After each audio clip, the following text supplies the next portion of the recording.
It doesn't matter. He tapes over my voice with what he wants anyhow. That's true. I think, didn't I? I identified myself on the first film. No over me here. It's the reverse speech part of it that really is. Okay, guys. Ready to go? And good day, I'm Ted Gunderson. I have a radio talk show out of the Amerinet Network, Tampa, Florida, 8 to 10 a.m. Pacific time, Monday through Friday. And last summer, the summer of 1997, I invited Chip Tatum to come on my show for a 2-hour interview. Well, ladies and gentlemen, that interview ended up 26 hours. And I had him back recently for another interview, another 20-some hour plus interview. This man is full of all kinds of information. And before I leave you and introduce you to Chip, let me just mention that my radio show can be heard on Galaxy One Transponder 17, 5.58 frequency wideband audio satellite. So today I have with me Chip Tatum. This man is unbelievable. 25 years, CIA Black Ops operator. Chip, welcome to a video which you and I are going to distribute. Tell the world about what went on behind the scenes in your Black Op operation. Thanks, Ted. Great to be here. Great to be here. Great to be here. Great to be here. Chip never could speak English too well. No, this guy's very intelligent and a good man, great American. I'm very proud to be a part of his, at least spreading the information out to help Chip any way that I can. And we have some books we're going to talk about later on, the Tatum Chronicles, and Nixon's Darkest Secret, I think is, yes, Nixon's Darkest Secret, which we will discuss. But before we go into the books, Chip, how did you become involved in working for the CIA? And I guess we have to go back to your Army training and Special Forces and so forth, right? Sure. I flunked a chemistry exam in the early 70s and ended up being drafted, receiving my draft notice. In lieu of going into the Army or another service, I didn't really want to go to Vietnam. So I joined the Air Force. I was promised that I could be an air traffic controller under their Project Guarantee. They did make me an air traffic controller, but they made me a little bit different type of air traffic controller. They sent me to Army Jump School and Special Forces training, and I became a combat controller. During my first tour in Vietnam, I was on a classified mission. Having completed the mission, we were captured. I spent time in captivity, and when I came out of captivity, we were debriefed by the CIA station chief out of Saigon, Bill Colby. From that time, in 1971 until 1992, I was one of the boys. Okay, now Chip, you joined the Air Force so you could be a traffic controller, right? Air traffic controller. And you were told that you wouldn't have to worry about being in the front lines, right? That's right. Even if I did go to Vietnam, I would be in an air-conditioned control tower hundreds of miles from the enemy. And so what other jokes do you have for us today, huh? I'd still like to find that tech sergeant recruiter. He probably went underground. If he knew as much about you as I do, he probably is disappeared maybe even, huh? Okay, Chip, so you're over, you had like over 100 jumps behind the enemy lines? Right. And this was before you became involved in CIA operations or before? During. During. So after your capture, you were grabbed by the CIA and they liked, you know, what you'd done, of course. Now, what why were you captured and what led up to that? Was this Operation Red Rock? This was Operation Red Rock. Okay, then let's go back before that. Okay. And tell us about Operation Red Rock. When did you first have an inkling that you'd be involved in this operation? Well, excuse me, just a minute. Operation Red Rock is a code word, right? That's a code name for the particular mission that we were on. And they always have code names, right? Or numbers. Sometimes they have numbers. Right. Okay. So when did you first have an inkling that you were going to be involved in this operation? I had just jumped in, parachuted into NKP Thailand, the base that I was TDY to, and when I landed on the pad, at the medevac pad at the hospital, a chopper was inbound, and when the chopper landed, a Special Forces captain and some other people got off. One of the patients, one of his men was on a stretcher. The captain went in, and the colonel who ran the base was there to meet me. It was an award ceremony. When they were going in, he said something to the colonel, and they all turned around and looked at me, and I knew I was in trouble then. And what happened after that? The following morning at 3 a.m. I was called into the colonel's office. And let me tell you, folks, I was a little airman, you know, just made buck sergeant, and I rarely had contact with a colonel in my life. One time, and that's for disciplinary purposes in Oklahoma City. And how old were you then? 19 years old. Just a kid? Just a kid. So when they told me I was to report to the colonel, I knew I was dead. I'd done something not wrong. yet. I'd done something wrong, and I was gonna fixing to get it. But Chip, had you had Special Forces training at that point? Yeah, I had spent almost a year in Special Forces training across the United States, Sea Survival School, POW, jungle training, the works. And what did the colonel say to you when you walked into his office? He told me that I was there to join a mission, a team, a joint task force that's been put together for a classified mission, and he gave me the opportunity to talk and let him know how I felt about it. And he said, "How do you feel about this, Sergeant Tatum?" I said, "Well, you know, sir, I'm new in country. I really don't, other than schooling, don't have the experience of someone you need for this. I think you ought to get someone else." He said, "I didn't ask you what you think. I just gave you the opportunity to accept it before I told you you're going anyhow." Okay, so you volunteered, in other words. He volunteered me. Yeah, right, okay. And what happened next? Did you go into training with these people then? With the other crew members? Went and packed up my gear, was on the chopper, out of there within an hour. And where did you fly to, and when did you arrive there? We flew about 20 kilometers outside of NKP to outside of a small village where we'd set up a training camp for Team Red Rock. The person that I was replacing was their commo man. He had, on a jump, had broken his leg. And I was jump qualified, I was Special Forces qualified, so I was his replacement. And this was in Vietnam at the time? Cambodia, it was Thailand. In Thailand, okay. Right. And tell us about your training. It was a short 2-week training, really familiarity with one another, because we actually didn't get the mission parameters in until 3 days prior to the operation. We were primarily set in place and worked in the community, seeking out Viet Cong along the border of Laos, so that we could get some tactical training. We also were working and trying to develop tandem jump techniques, because part of the mission, and we didn't understand why we had to learn tandem jumping. That's parachuting with 2 people until the actual mission brief. But we were trying to work out tandem jump techniques, and we did it. And how many people were in training with you at that point? All 13, just the 13 team members.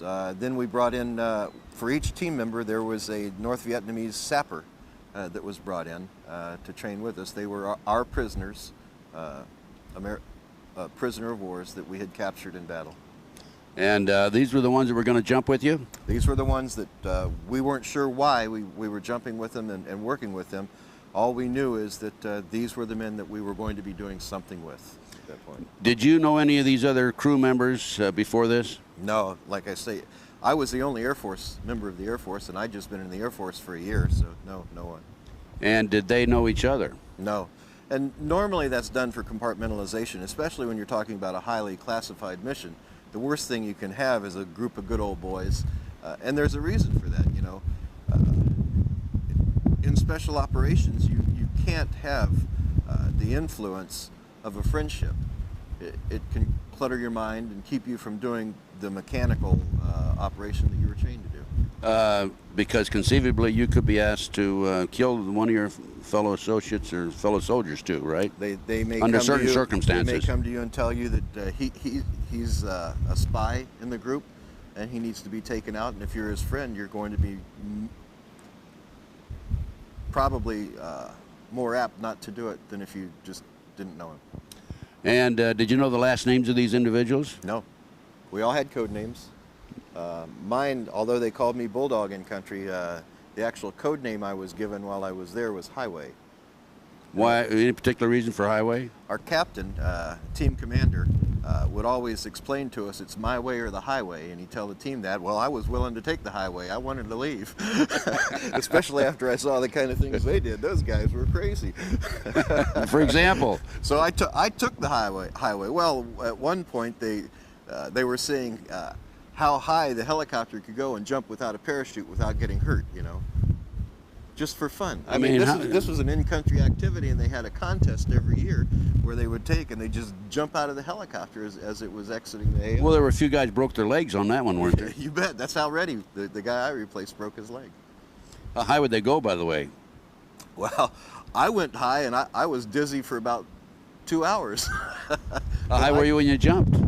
I think it was about 35 or 40 feet. Oh, you had to know how to roll then, didn't you? Oh, roll. I didn't even know I thought I was stepping out of the aircraft onto the ground, but he'd taken off already. I thought he was just hovering, you know. So much for surprises, huh? Sure. Okay, so you saw these crazy guys training, and you said, hey, you know, I wish I'd taken that assignment back 100 miles behind the enemy lines in the, at the airport as air traffic controller. It didn't work out too well. So what happened after that, Chip? We were called back into Task Force Alpha. That was the intelligence entity. That's where all of the intelligence was gathered for the South Vietnam area of operations, and integrated and then passed out. So anything that comes out of Task Force Alpha has to be the correct information. Everyone accepts that as being authentic and on target for our intelligence. We were called back to Task Force Alpha. We met for our actual mission briefing. When we went to sit, the colonel called the room to attention, and in walked a general and a couple civilians. We'd already been told that there are a lot of suits around, and that just means CIA. In the area, a lot of activity, suit activity, so we knew something was up. The man who actually briefed us, we nicknamed Mr. Peepers because he looked like the Mr. Peepers from the screen. Bill Colby. His name was Bill Colby. And he was station chief there for the CIA in Southeast Asia? And actually, the CIA does not operate in a arena, was not allowed to operate in that arena as the CIA, so his actual designation was Ambassador Colby, attached through the embassy in Saigon. You know, political officers are political officers, and that's how they get away with that. Yeah. So this was the night before you jumped on your mission? It ended up being 3 days before we jumped because we had some weather delays on the mission. The other man that was with him, the general from Washington, was General Haig. Alexander Haig. That's correct. I know him well. As a matter of fact, I interviewed him in the White House on occasion when I was with the FBI. That's another story. I'll tell you that one someday, folks. I never have revealed that to anybody about my interview with General Haig. And then I saw him years later at a banquet, State Department banquet, and I walked up to him. By the way, I read him his rights when I went in the White House. I said, you have a right to remain silent, you have a right to an attorney. And I met him at a banquet years later at State Department, and I walked up, he gave the speech. It was, you know, a social affair. And I introduced myself. Oh, he says, I remember you. He says, are you going to read me my rights today? He's pretty bulletproof. Yeah, he is. Go ahead with Alexander Haig. So Alexander Haig and Mr. Peepers are there, Bill Colby, who later became director of the CIA. Right. And what did they tell you? They explained to us that the reason General Haig was there is that he was the assistant to our national security advisor, Henry Kissinger. Kissinger worked directly for the president. And the president had decided that it was in the best interest of the country and of the war to see to the end of the war as quickly as possible, and Operation Red Rock was one of those key elements to that. They needed to get the foreign nations, Laos, Thailand, Cambodia, more involved on the offensive level rather than in a defensive posture in the war, so that we could start extracting troops out and leave the arena. What we needed to do was jump into what they had planned for us to do was jump into one of our allies' countries, dressed as North Vietnamese sappers. That's why we were working with these other sappers. A sapper is what, a prisoner of war? No, a sapper is a Vietnamese communist soldier. Okay. Right. Tunnel diggers, you know, we've all heard about Okay, the tunnels over right. there. Guerrillas, I mean, Okay. a true guerrilla, very well trained. So these sappers are who we were actually going in with to Phnom Penh Airport in Cambodia.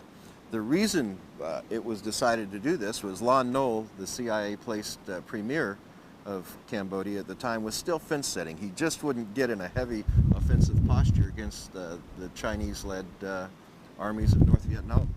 He was sitting on the fence, so we decided if we went in as North Vietnamese sappers and totally destroyed the assets on the airport, which were primarily supplied by the United States anyhow. They were our aircraft that we'd given him. There were some French aircraft on the tarmac, but not many.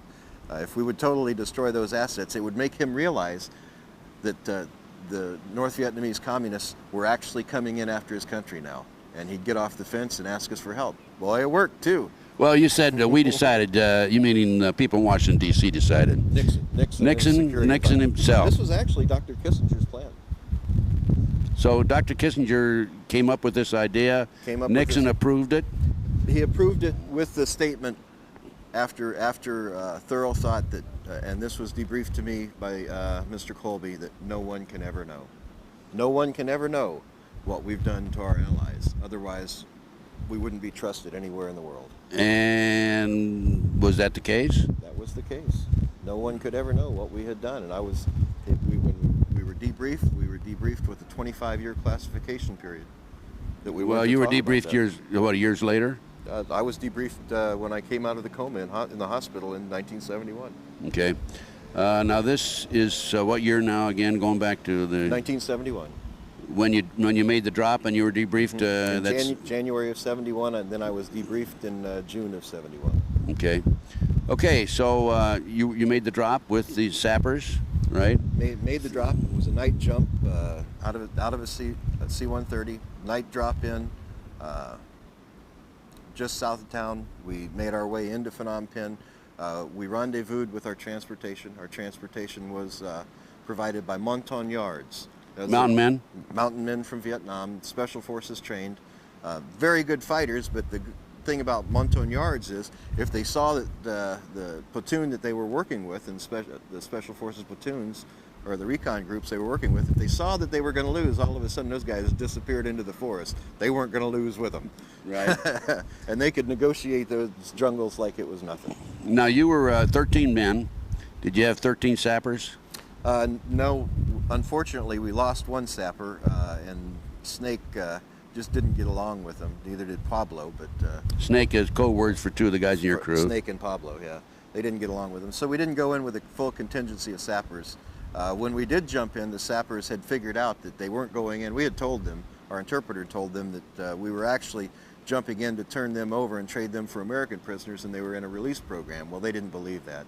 So they had their own contingency plan set up, and when we were when we jumped in, they simply, because they were hanging below us and in front of us for the jump, they simply tucked, caused us to fall and roll, and tried to take us out. When we and how many sappers were there? 12 then? 12 and 13. And when it was all said and done, there was 8. 8 sappers? 8 sappers we left there. Few of them tried to escape and die as we traversed trying to get to our target. So 5 of them in total. No, 8. You had 4 of them then. Yeah, 4 of them with us. 4 of them died. 4 of them died right after you jumped. Right.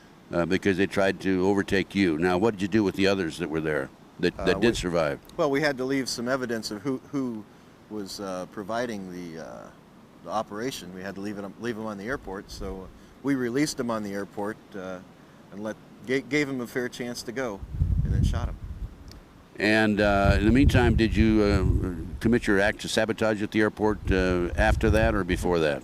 We had several different entry points into the airport. We came in the north side by the munitions dump. You know, when we talk about coming in the north side, we didn't realize that there were mines in this called a dead zone. And it was completely mined between the 2 fences, and we weren't briefed on that. So we immediately knew something was up, and we weren't we know now that we weren't to return and we were to be left there. Well, if you came in and you went through the minefield, you survived going in, right? I didn't go through the minefield. I came in the front door of the airport with the team. Okay.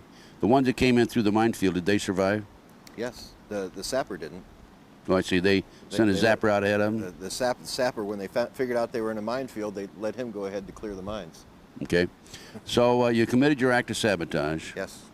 And what about ground forces at the airport, the other side? Well, it was a staged arena. The ground forces had been pulled away. There was minimum security, just a skeleton crew there. We ran across the skeleton crew of palace guards that had been there, confronted them, and had to take them out. And so was your act of sabotage quite all-inclusive, or was it just kind of a hit-and-miss situation, just to let them know that so-called the North Vietnamese have been in there? No, it was fairly inclusive. We even had air support from pilots, whether flying North Vietnamese aircraft. They dropped some rounds on the airport so that we could ensure that the devastation was good enough to warrant Lon Nole's participation with us. And you've completed your mission. The sappers were eliminated. You left. How many survived coming out of there? There were 13. Every one of us. Every one of you survived. Every one of us walked out of that encampment. Weren't they alive. worried about one of you going and being identified as an Anglo at the airport, even though you're dressed in North Vietnamese uniforms? And there was a contingency for that. We had what's called slap packs. It's a napalm-filled container that we could pour the napalm on the body and pop a magnesium grenade, whiskey peat, and burn their body right there. So they're not there. recognizable then. Sure. Yeah. Okay, you got out, and what happened after that? How'd you get out of there? The Montagnards, who were tasked with the transportation, we had a rendezvous point. We met, we exited the area of operation and started heading north out of town. We knew it was 15 to 25 miles to the northeast of town was our rendezvous point where we were to be picked up. But that, it's not like the interstates we have here. These are little roads. We had a first indication that something was wrong because our platoon sergeant, Pop, saw that we were going in a little bit of the wrong direction, and we never really turned to the northeast. And then the timing was off. All of a sudden they stopped, and it wasn't long enough to have gone 15 clicks or 20 clicks outside of town. So 15 kilometers, you went maybe, what, 5, 10? Maybe about 10 after we left the limits of town. Right, right. About so 10 you stopped, and what happened then? Well, we were in a large vegetable truck with canvas sides. It stopped, and the Montagnards got out. But all of a sudden we heard receivers click.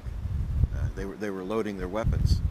So Pop and my way, our team commander, moved around to the back of the truck. They each took out a grenade on each side and tossed the grenade up back toward the front of the truck on the ground. They didn't pull the pins, they just took the grenades out. When you're a person and you see a grenade fall, you jump, you dive, you try to get out of there, and that's what the Montagnards did. When after they'd thrown the grenades out, they immediately jumped out and took over. Took control, overcame the guards. The interrogation started, and it didn't last long. They asked the first one the question. When he wouldn't answer, they shot him. They asked the second one the question, and he answered anything we wanted to know. And then you shot him afterwards? No.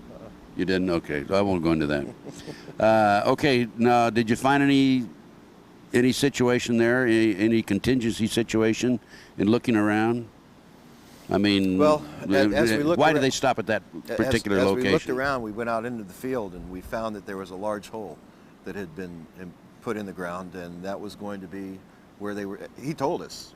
We didn't have to look around. He told us that their job was, they were briefed that they were to kill us, and they were to drop us in a hole, and they showed us, this one showed us where the hole was. We actually used that as a command post area to call in aircraft for support, move the pickup zone from where it was to this new pickup zone. We spent some time through the day and into the evening waiting to be picked up. It was quite comprehensive what we had to go through. just to communicate out of the country and get an aircraft to come into a place that we weren't. You know, we contacted Moonbeam, which was our airborne command post in the area of operations on HF frequencies, high frequencies, and tried to get them to come in, and you know, the pilot said, well, you can't be there because we aren't there, you know, in Cambodia. And that has only recently, I guess in the past, what, 10 years or so, come out that, yeah, we really were in there. We really were operating in Cambodia. We really were operating in Laos. And these were classified arenas. So did you have an alternative plan in case something went wrong, that you would be picked up at a certain location there then? The plan that we had, My Way had thought early on, you know, things just, he'd been through a lot of these missions as a team commander. He and Pop had decided, well, things really don't seem as they are here. There's something wrong. And I guess anytime they knew that anytime you were working with suits, you better cover your tail, because they're not going to look out for your best interest. You have to look out for your own best interest. So they did leave contingency plans back at the base with trusted persons to try and pick us up. One of them being a friend of mine who was a chopper pilot. Another being a command post non-commissioned officer in charge of the command post. So, you know, contingency plans were there. However, you had to get messages to them to get those contingency plans in place, and that's what we were trying to do. Now, did you expect the airplanes to come in and pick you up at that point? Yeah, after we talked to them, we finally got clearance for them to come in. One aircraft even came in and circled the LZ ahead of time, making sure the area was clear for the chopper to come in. Then the chopper came in, but from what I was briefed by Mr. Colby, as the chopper was coming in, the colonel who was involved with the operation from Task Force Alpha had caught on that we had a contingency and we were being extracted out of the area. He didn't want it to happen. He was promised a star if we didn't come back. Now, you're telling me you had your own contingency without the colonel knowing about it, and he found out about it. You bet. He found out about it. You are clever, aren't you? Not me. My Way and Pop, Ted. My Way and Pop. My Way and Pop. They were wonderful teachers. They could see ahead. And Pop has severe brain damage today from that. You still alive? Still alive, yes. And so Chip, you have this one location you were supposed to be picked up. Were you smart enough not to go and wait there? The original location or the original? No, we never went there. Okay. There's no You way. went to the new one. After that aircraft came in, when the chopper was inbound to us, we had decided that, well, here comes our aircraft, but they were contacted over radio. It was a rescue aircraft, a King aircraft coming in. They were contacted that there were actually sappers had taken over Team Red Rock. And remember, we were dressed as sappers. We didn't have any U.S. uniforms. If we had been caught in country, we'd been prosecuted as spies because that's against all international law. So here we were, dressed in sappers in a foreign country, talking to these aircraft. I was controlling them down. As a combat controller, that's my job, bringing them into the LZ because it was a very small area. Bringing them in, knowing that we're going to leave. I mean, my heart was pumping, the adrenaline was flowing, I was tired, I was hungry, but man, we're getting out of here. And all of a sudden, the door guns on the Jolly let loose. I was when I was debriefed by Bill Colby, he said the colonel had called them and said that Team Red Rock had been overcome. It's actually sappers and protect yourselves. And they saw sappers. Remember, this is the man who runs the intelligence entity for Southeast Asia telling him this, so they fired. And how many did you lose there? 2. And I mean, they didn't come in and clean, so you're down to 11 now. Down to 11. They actually had called in. We lost 2 men, and but we had to return fire on the aircraft, shooting out the rear of the aircraft rather than shooting at the pilots because we didn't want to hurt our own guys. You know, Did the plane go down? No. We shot. Look, from the smoke and everything, it looked like maybe some hydraulics were shot out on it or something. We weren't sure. At any rate, they left the area, but they called in some air support to drop on that LZ. Bombs? Drop napalms on it. So we got out of the area quick, and as we were exiting, the sky lit up in the LZ. But until you got out, you'd lost 2 men. Then you had to leave them behind. Had to leave them behind, using the slap packs so that they'd never be identified. Right. Okay. So there's 11 out. Mm-hmm. What did you decide to do then? Well, we decided we would be best to try to make it across country ourselves. trust no one.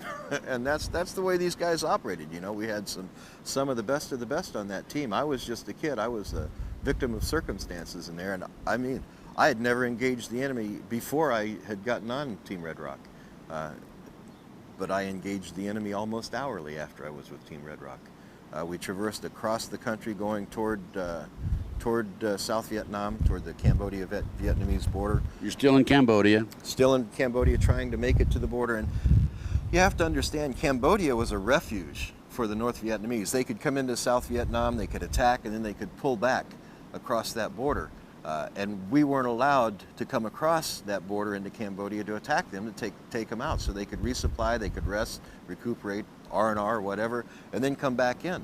It was a very difficult position. And that's why Nixon wanted to deneutralize them, right? Sure. So you could go after them in Cambodia. Well, and maybe the and so Cambodian the countries, would, yeah, sure. could go after them too, right? Yeah. Okay, so how many kilometers or how many miles did you have to go to get to the border?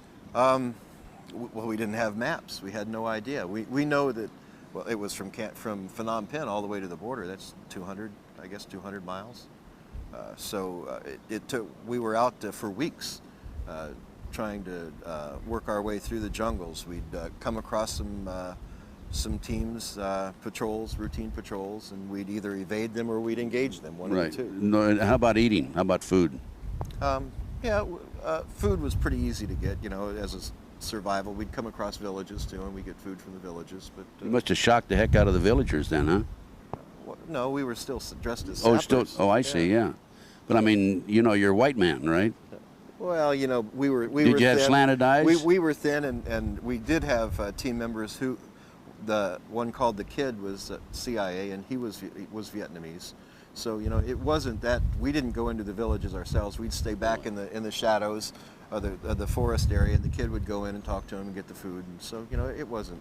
Did he survive, the Kid? No, the Kid did not survive. Okay, but okay, so you made your way across some maybe 200 miles, and how close were to you? within 4 miles of the border. Oh, you're kidding. And then we saw some F-4s circling the area. Looked like they were trying to get into an area, but there was a AAA artillery site, anti-aircraft artillery, firing on the F-4s. And you know, we still had some munitions left that we could take them out with, some C4 packs.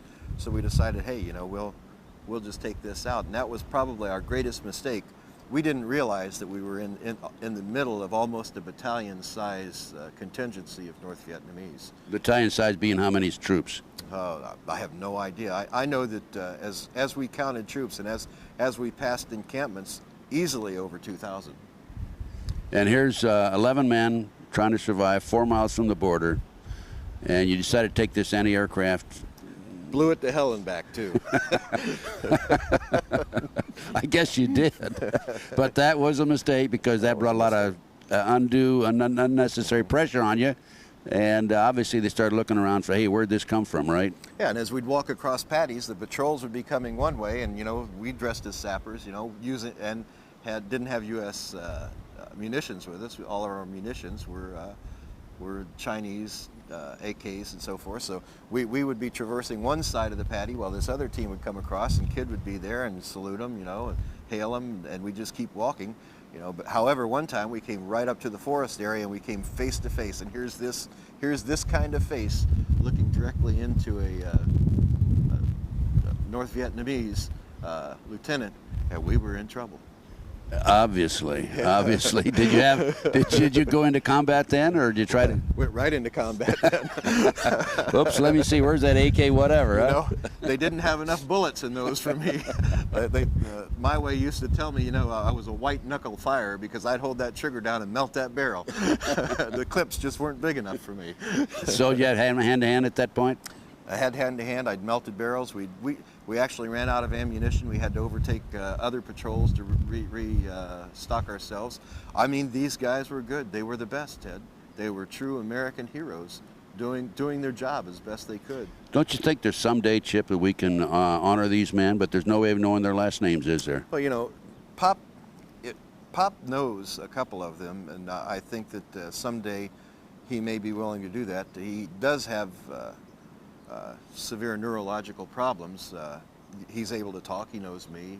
He remembers what went on, but it's affected his motor motor movements, and he's not willing to do anything he thinks that will endanger his family. Can't blame him for that. Not at all, no. And he's still alive, and where is he? What state is he in? Oklahoma. Oklahoma. Good old Okie, huh? So what happens? You were captured? We were captured. We spent 92 days in captivity, being moved from point to point in camps. We were actually interrogated by Chinese and Soviet officers. It was never Vietnamese officers. The Vietnamese were there, Vietnamese soldiers in the encampments, because it was theirs, but the actual linguists and interrogators and those who performed the torture were Chinese and Soviet. How many do you have there now in your team?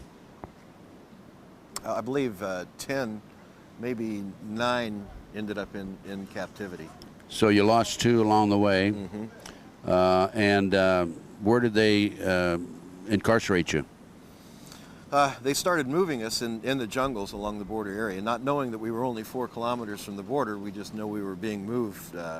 We were incarcerated in one small encampment, then we were moved to a larger encampment, and this had been used in the past, you could tell, because they had cages set up in a semicircular area, and they had 3 posts set up, and they took 2 of us immediately. They stripped us of our clothing, broke this foot, my right foot, so that we couldn't try to escape.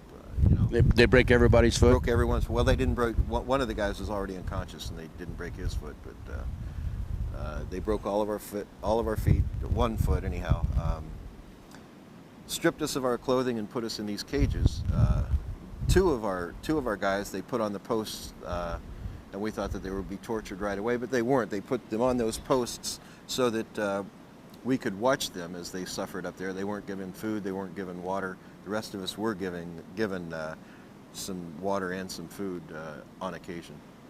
And when you say put them on the post, they tied them to a post out there where you could see them from your cages. And who interrogated you? Say a Russian and a Chinese officer? The Soviet officer seemed to be in charge of this particular camp, and the Chinese officer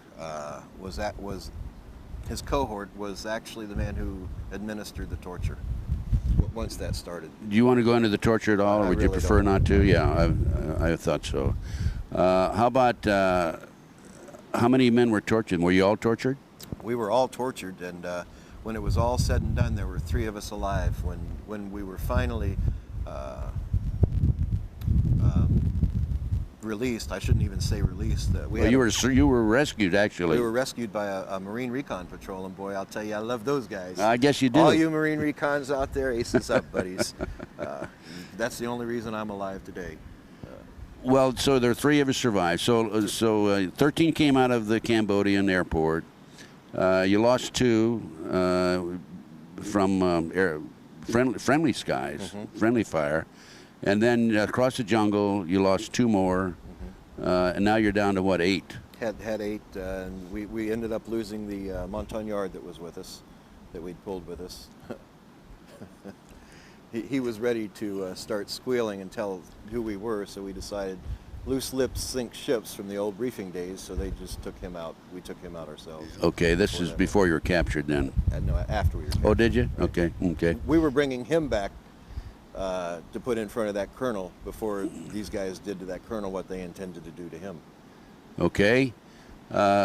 So can I mention the colonel that you had a medal on his, a religious medal on his? Our captain. A captain had a religious medal on his, around his neck. Had a St. Christopher medal. I think that's the I'm not sure, the medal of travel Catholic, or something like yes. that. And they, just if I can mention this, just one thing, one of the tortures that they did was skin him alive, right? Skinned him alive, right. In front of the rest of you. Put him in a configuration like a cross as a Christian, and skinned him alive in front of us. Held knives and bayonets to our temples. Required us to watch it. If we closed our eyes or tried to turn our heads, they'd start pushing in. God have mercy on his soul. Tragic. Then, so you're rescued. And there was a fight there at the camp between the Marines. The Marines didn't know we were in the encampment. They came in. They were mapping the area for Lam Son 719 was the mission number. They were just simply in there mapping the area, and they were told if they came across any prisoner of wars, do what you need to extract him. So they were actually found out by the guards, and a firefight ensued. Our guys won, and 3 of us were left alive after that. However, one of our guys from a Chinese officer had a stomach wound. That was pretty unfortunate. He was a good Kansas kid, you know. He had a stomach wound, and I was told when we were debriefed that he later died from that wound. We had gotten out of the cages and started running for the jungle, and I recall seeing one of the young Marines go down on a knee, level down on me, and I was running. My weight was on my right leg, and he shot a ricochet. It wasn't a full force bullet. A ricochet hit me in the leg, bent my leg backwards. I tumbled, and I'm also told that a grenade went off, and it hit me in the back of the head across here. Pretty good scar back there right now that rendered me unconscious and caused a lot of swelling on the brain. So I was air evac'd from Saigon. I was air evac'd into Clark Air Force Base in the Philippines. Well, did the Marines, if he was firing at you, didn't realize you were an American? They didn't realize we were there. They didn't know we were there. And at what point were the Marines aware that they had some POWs on their hands? Our team member that was shot in the stomach started yelling in English to them, and so they realized that there were some in there. Good, okay. So he saved our lives. And so you came out, and you went over to Clark Air Force Base after that. Right. And that when I finally came to later, within 3 days, that man from Saigon, Bill Colby, was there to debrief me. And at that point, he told me that I have 2 choices. I can work directly for the CIA, or I can stay with the military, which I've had such great experiences with at that point, and work under the operational control of the CIA. Well, you know, honestly, I figured, hey, you know, I've got this tour in Vietnam. I can stay in the States now. I never have to come back. I said, okay, I'll stay in the military, because with the CIA, I know I could go anywhere, you know. But I had a government commitment still, so I said, I'll stay with the Air Force. You guys can control my assignments. Little did I know that I'd spend more years back in that arena, working later for a company called Air America. In the debriefing session, if you can tell us this, were you informed of the fact that as to who put the orders out that none of you should return, none of you should come back alive? He told me that it was Nixon gave the order that no one can survive. And Bill said that when he got that order in, Haig and Kissinger disagreed with it, but the orders came from the commander-in-chief himself. So he had to plan the contingency as such. He said, but Sergeant Tatum, I planned it so that I knew you guys could overcome this obstacle. The 2 mountain men. That's right. But we just didn't have a contingency for the rest of it. Nothing you can do. When you have a United States Army colonel and United States Air Force colonel both become traitors to their country. Where are these colonels today? I don't know. Okay. So much for that question. That's the safe answer. I wouldn't put money on that one. Okay. Anyway, so be it. Let's leave that as is. You come back, you go to work for the Air Force on a contingency plan to also work with the CIA, right? Operational control. All my orders at that point would be controlled by the Central Intelligence Agency. They would work through, actually the position that they used to work to gain movements as I would receive orders and see who signed the orders was a person who would be seated as the Deputy Director of Intelligence to the Joint Chiefs of Staff. And most of the orders that I have, you'll see, they may be in there, one of them may be in there. You'll see that this person is the person who would sign those orders through the years and actually move me from one place to another. At one point, that man's name was Colin Powell. So what was Colin Powell's rank at that time? I think he was a 2-star general at that time. That position was a 2-star position. So in essence, you actually went to work for the CIA, even though you were in the military. Even though I was status. In the military, and pretty illegal. You know, you can't. We couldn't draw checks from 2 entities, double dip, but our operational efforts were all controlled by the CIA.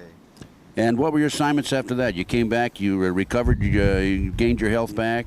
When you were being taken care of physically and regaining your health, was Pop with you, your friend from Oklahoma? No, he had been sent straight back to the States. His head wounds, he received head wounds also. They were so severe that he had to go straight back to the trauma and care center. So that was the end of your relationship or association with Pop? Until later years, yeah. Until later years, okay. Right. You've been in touch with him since then, okay. But right now you're going to work, you're still in the Air Force, you're going to work for the CIA. What were your assignments? One of the assignments, to give you an example, I was moved all over the place. I was sent down working, because it was such an intense mission and there was a lot of knowledge on my part. The orders were they wanted to hold me close to the White House, so I was actually... Weren't they afraid you were going to talk? Well, that's what they wanted to ensure, you know. If they just gave me open movement, it's one thing, but they kept me under very tight reins. I worked at Key Biscayne at Homestead Air Force Base in the White House down there. I was in charge of the receiver site for Air Force One when they would come in. In addition, was Nixon the president then? Nixon was the president then. Weren't you a little nervous over that? As a matter of fact, myself and my NCOIC were going out to the control tower to bring in Air Force One at one point, and he had made a mention to the Secret Service as they were checking badges of personnel going in, saying, he said, what are you doing in the area? And the Master Sergeant said, oh, we're here to see the crook. We found ourselves face down by the Secret Service, and then when they got our credentials, they said, what are you guys doing talking like that? So little did they know, huh? Well, he was just joking, you know. Yeah. Little did they know that Nixon had given the order that you were not to return from an assignment in I never Cambodia. told him that, you know. Right. I had never told my NCOIC. I kept my lips closed and zipped for all 25 years, and in 1996, that was the end of the 25-year classification period, and I started my book then. But before we go up to 1996, Chip, you had some assignments involving drugs and drug running by the CIA, right? Well, and yeah, you're not reluctant to talk about that, are you? No, in two different arenas. In in the Vietnamese conflict, there was some involvement simply because the Air America pilots, you know, sometimes would carry drugs, sometimes they'd carry wheat, sometimes they'd carry rice, sometimes they'd carry weapons, you know. There was various cargoes that they'd carry, and my job when an aircraft went down, primarily because they were carrying crypto gear, communications gear that was secret and had codes on it that couldn't be gotten by the enemy. I would have to jump in, I'd retrieve this crypto gear, and many times retrieve the precious cargoes that was on board, heroin sometimes, and see that it was extracted. Air America being a CIA air operation. CIA air operation, yeah. So you had that in Vietnam, and then you came back and you went to work, you were involved in... Actually, when Nixon went to Peking, I was involved in that. Okay, tell us about that. I was sent ahead of him into a place called Guam. I controlled the aircraft across, and then I was moved over closer. And what year are we now? That was, I think, 72. Okay. Maybe 72. So you went to Guam. You were to control the air traffic.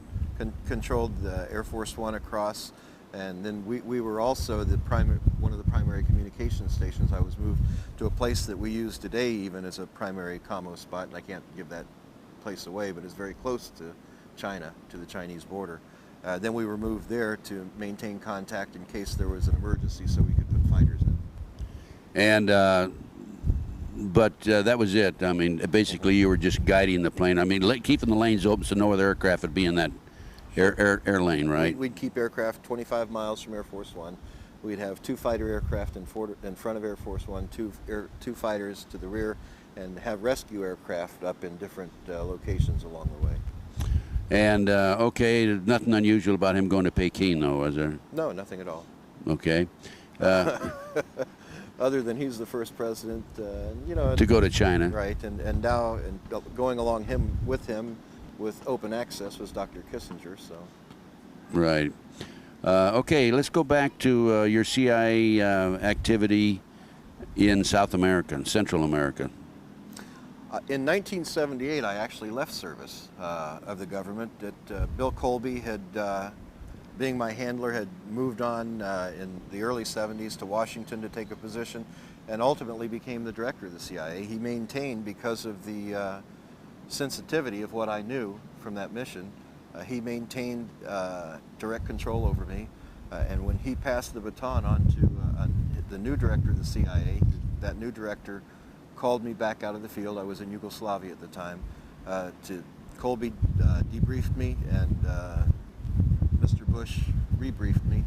And he was explained during the briefing and debriefing that I was loyal, I was a good man, and anything he needed, I was a trusted entity, and he could count on me. I had no problems with that. Bush was head of the CIA at that time, and he personally debriefed you? He personally in-briefed me as his personal... In-briefed me, yeah, right. Mm-hmm. As one of his personal assets. Right. So that was my first contact with the man who would someday become president.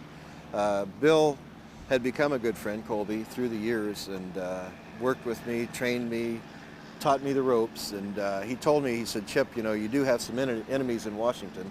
You know that Haig and Kissinger are very powerful men. Nixon's a very powerful man. You need to be sure that maybe you need to leave government service. You don't have me up here to protect you any longer. So I did. In '78 I left. I relocated to Colorado, started my family, got married, relocated to Colorado, started a little sandwich shop, and I was in the sandwich shop one day, and in walked these two guys with sunglasses and... Suits again. God, those suits. Okay, you're jumping ahead now. I want to go back out to Central South America. Are you avoiding that, or? No, we haven't gotten to that. You haven't? That really? was in 1980 when I was reactivated. Oh, in 1980 you were reactivated. Right. Okay, so you go to Colorado, and all of a sudden, two guys with suits walk in with sunglasses, and what do they say to you? They say Bulldog, and I just thought, oh no. And I didn't answer. Then they said Pegasus, and that was the code name that I was given. So I knew, you know, I didn't know who they were at first, but when they used Pegasus, I knew I was toast. Right. Pegasus was a code word used for your operation. Right. You personally? That was my code name. Okay. So I was told that my new assignment was to go to a place called Fort Campbell, Kentucky. But you were out of the service then. As a reserve officer, you're never really, you know. No, you were in the reserve. In the reserves, right. Okay. I was reactivated. I was sent to a place called Fort Campbell, Kentucky. They decided after the problem in the desert, trying to get the hostages held in Iran, where our aircraft all went into one another, that they needed a task force set up for anti-terrorism. So they decided they'd put together an aviation task force at Fort Campbell, Kentucky. They took CIA assets, CIA officers, they put them under the control of the National Security Council, and they built this new unit called 160th Aviation Company that really wasn't on any of the military TO&E equipment lists. So there we were. Another covert operation. Another covert operation building itself in Fort Campbell, Kentucky. During the time from 1980 through 1984 that we were building that unit, testing different techniques of flight, testing different flight platforms. A lot of them I can't talk about. We would get into some heavy losses because we were doing things that never were done with these helicopters and other aircraft that we were flying. And so on one particular occasion, we lost one of our unit commanders, a major, flew into some high power lines during a nighttime exercise. He was killed. His co-pilot, a warrant officer, had his legs cut off. During the post-crash investigation, a man from Washington came in and he identified himself as Jake. He was accompanied by another man who wouldn't identify himself, and so we just nicknamed him the Snake. Jake the Snake. Jake and the Snake. That's who was there. He was a pretty slimy guy, you know. We would later find that Jake was a person who was attached to the NSC, and his actual name was Oliver North. And that's your first contact with Ollie North? That was my first contact with Ollie North. And so what happened after that? We had, the United States government had pushed for a little rebellion down in Central America. a place called Nicaragua. They had pushed and helped organize a group of rebels called the Contras. They talked them into fighting against the Sandinistas. I don't know why. I have some ideas why, but I won't get into just my ideas because I don't know why, other than someone thinking that it's a terrible thing that a country have its own sovereignty and not do like we are. Have this. And not be ruled by the CIA. Right, right. At any rate, the CIA promised that they would fund and they would back this rebellion, but a man named Boland came out with an act in Congress that after we had set this thing up and it started, the war was in full swing down there, didn't allow us to support them any longer, except in a humanitarian effort. So the next thing I knew, I guess because of my contact with the then Vice President of the United States, who actually oversaw by National Security Decision Directive Number 2, actually oversaw all intelligence operations. George Bush. George Bush, having been personally handled by him, and him knowing that I was reactivated and working in this special operations unit in Fort Campbell, Kentucky, they said that we want you to go down posing as a humanitarian down there. And in the briefing with North, I said, what do you mean as a humanitarian? He said, you're going to be a medevac pilot now. You're going to fly medical aircraft into these Contra camps. That's humanitarian. It's allowed. And you'll serve, in the briefing he said, you'll serve 3 entities. You'll serve the United States Army as a medevac pilot. You'll serve the United States Embassy through the military office. And you will serve, and that was CIA, that portion. And you serve the Pegasus operations, that we'll call it, because of your code name. And Pegasus operations are directly controlled by the NSC. Now, was this North give you this briefing in Colorado when you walked into your shop, or was this later? No, this was much later. This briefing was actually done in Fort Campbell, Kentucky. Then the next thing I knew, North gave you the briefing there? Right. I had. So North walks into your shop in Colorado, says, "Hey, come on." No, two agents walked into Oh, it the wasn't shop North. in Colorado. I thought No. Jake was North. No. No, okay. Well, Jake was, but Jake and the Snake came to a crash investigation where my commander had gotten killed. I see. Okay. At Fort Campbell, Kentucky. Right. So the people who walked into Colorado, that was not They North. were just a couple agents coming in to let me know I'm going back to work. Okay. All right. And then you were briefed by Ollie. I found that they were actually NSA. Okay. So. You want to explain what NSA is? National Security Agency. They do a lot of the background checks and everything in the United States. A lot of the spooks who listen to everything that's said here is NSA. Right. The communications mainly is their job. Like wiretaps and keeping track of all of us via the telephones, and that's their job. So you're in Fort Campbell, you're given this assignment, you're going to be flying in and out medical supplies, right? And where are you flying these medical supplies out of? Out of the Contra camps. When I finally went down posing as a medevac pilot, we went into the Contra camps. We'd always take coolers in. Usually the coolers going in were C4, explosives, grenades, things like that. And we would bring medical supplies out, and those medical supplies we would bring out in these coolers, big 124 quart coolers, was actually packages, bricks of cocaine. Okay. Did you actually see this? Actually saw it, actually tested it. And where did you do this? We did field tests right in our medevac offices in Pomerola Air Base. So before you'd put it on the plane, you tested to make sure it was real cocaine?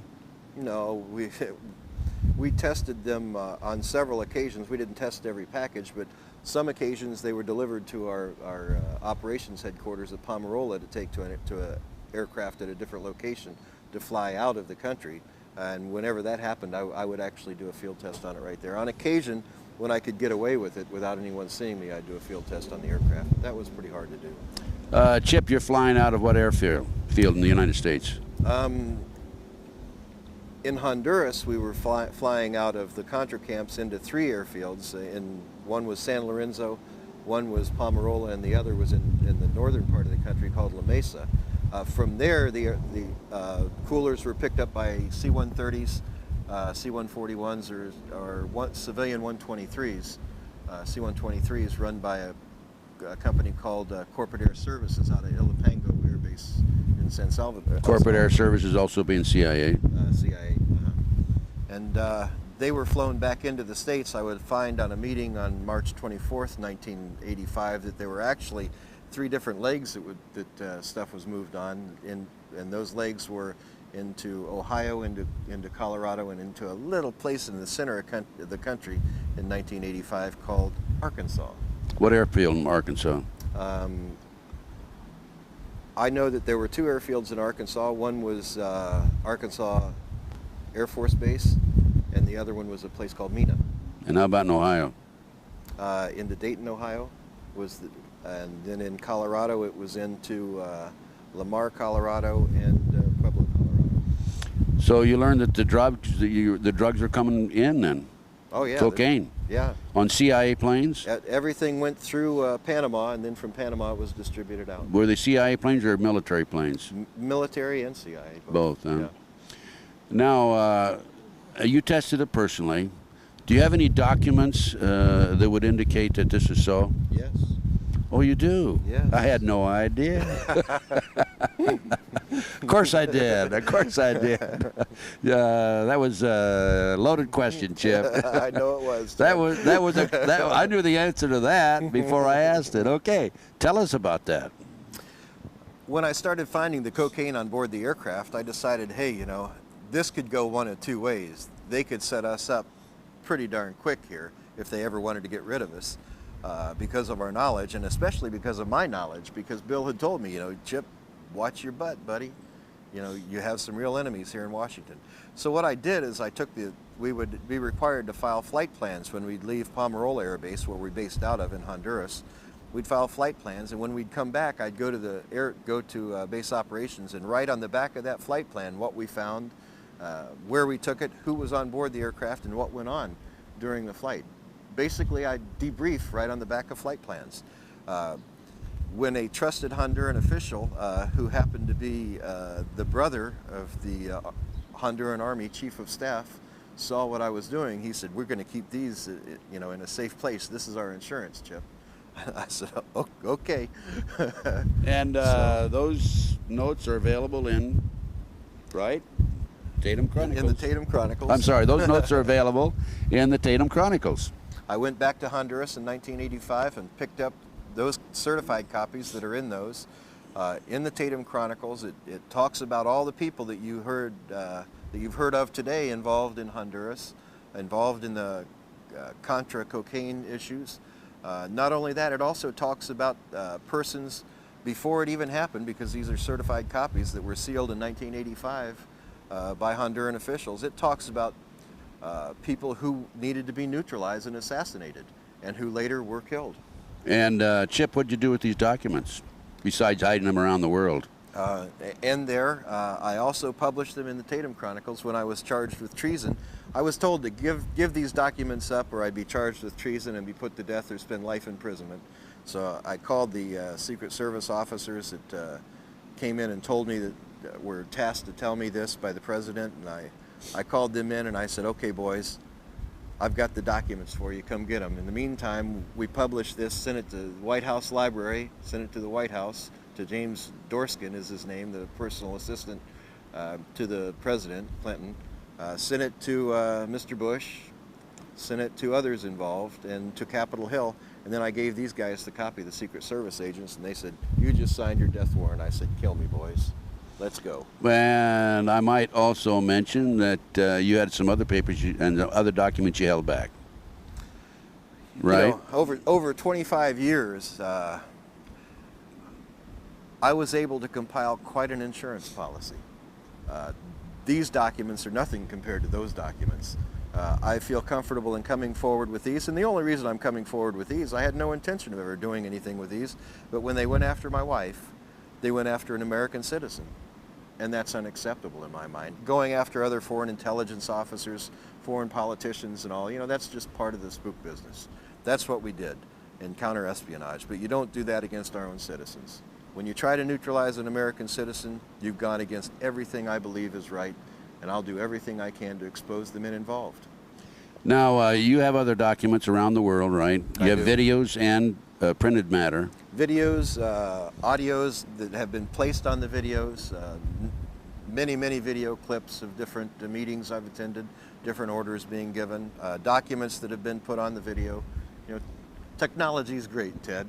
You know, I'd go into some of these high-level meetings, and because I was the chief of security for these groups, I would ensure that nothing's being bugged, the place is clean, so we'd sweep the place, and I'd keep my bugs going the whole time. So you're the only one that had bugs I'm the going? only one that had the bugs going. Smart man, Chip Tatum. Okay, that's why you're live today, obviously. That's why I'm probably one of the safest men alive right now, I think. I would think so, because if anything happens to you, then these come forward, right? That's right.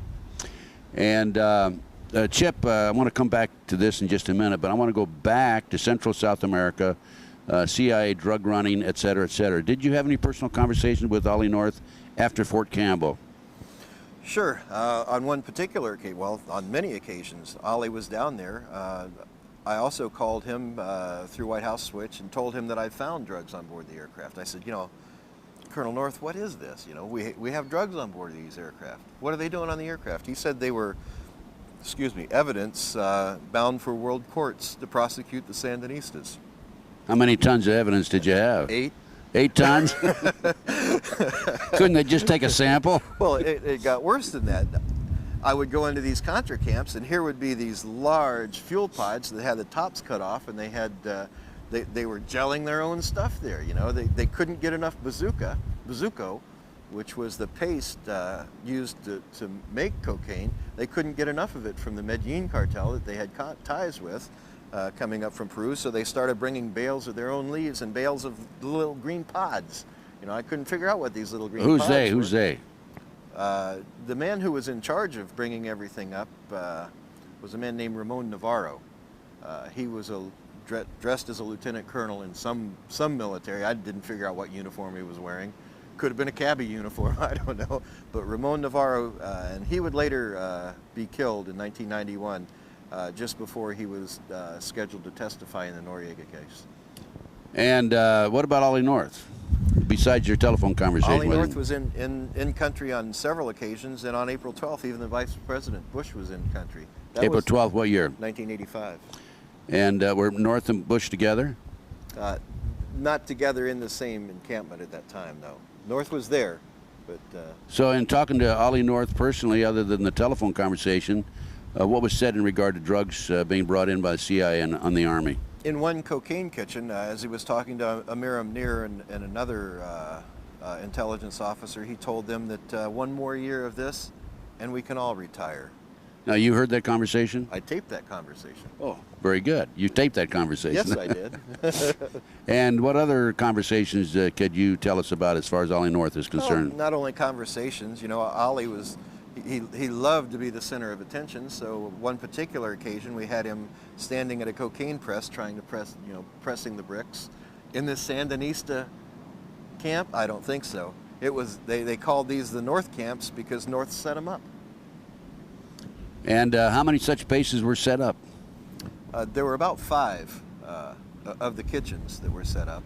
Did Ollie North set them up? 5 locations. Ollie North is the one who supplied all logistical support for that, yes. And when was the last time you had a conversation with Ollie North? Last time I talked to Ollie North was in September of 1994. He and Felix Rodriguez called me in my office in Colorado. I'd gone back to Colorado, gotten out of the business, gone back to Colorado. 25 years was enough. And he called me and told me to give up the documents or else.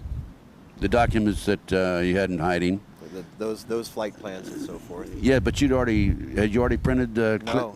You hadn't given them printed yet. Okay. No. I wasn't going to say anything. I was sitting in Colorado as just a little businessman, running a mortgage company, not bothering anyone, just wanting to raise my family. What did you tell him? I told him, "Are you crazy? If I give you these, for one thing, they're headed for the shredder, and for another thing, I know it's a terminal effort. There's no way. Let's go for or else. I'm always a fighter." What did he say to that? Well, he said, "Well, let me get someone else." And they called me back, and Bill Colby was on the phone. And I said, "Bill," I said, "you know, to give these documents up, to give all this stuff up is terminal." I said, "You know, I'm going to keep them."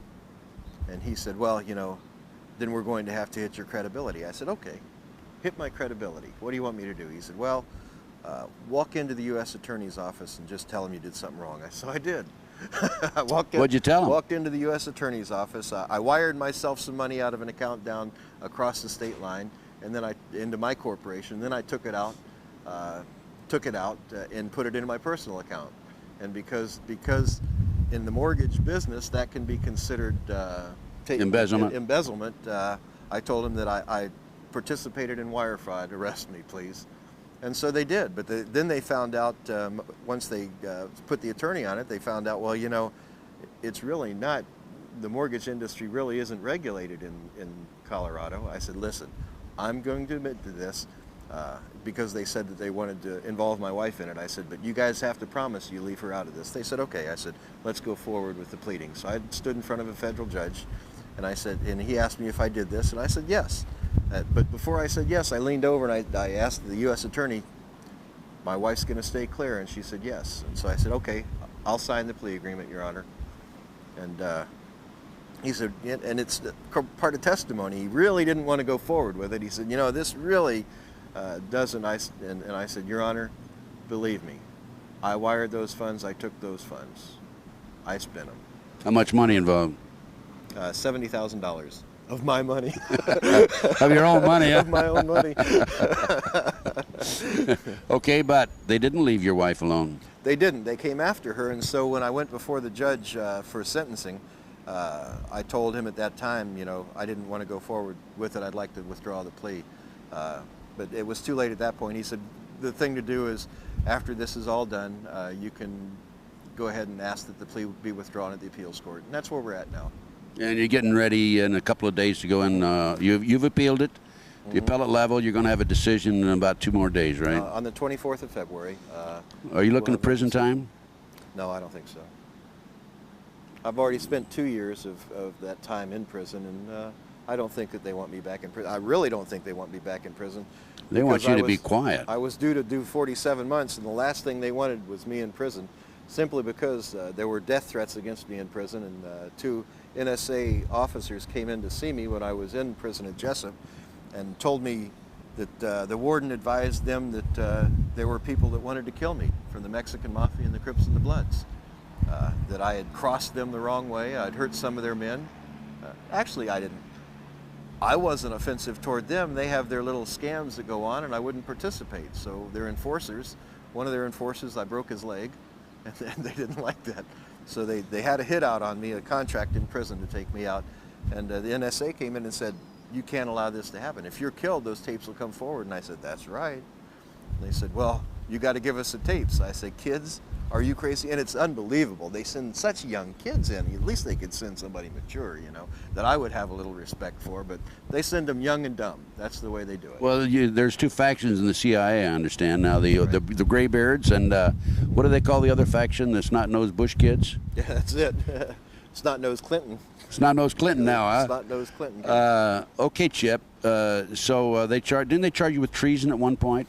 Well, yeah. When I was held in prison before the trial that I went through, they told me that if I didn't give the documents up, I'd be charged with treason. And I said, okay, let's dance.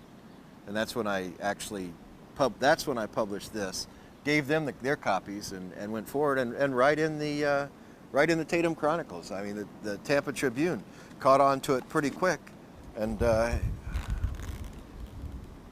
did a big article. County inmate faces mysterious charge of treason. Well, you know, they knew they weren't going to be able to go forward with that particular charge, so they had to find something else. So what they ended up charging us with... They couldn't go forward with the embezzlement charge, what you're saying. No, they couldn't go forward with that. They couldn't go forward with the treason charge. So what they did is they brought in a man, a lieutenant colonel, who... Not Ollie North. No, Ollie North's campaign manager. Oh, really? Bill Lusinger. They gave him complete immunity. Actually, not complete immunity. He came in, he said, Tatum conspired with me to make a false statement. I embezzled some funds, but Tatum told me I could have them.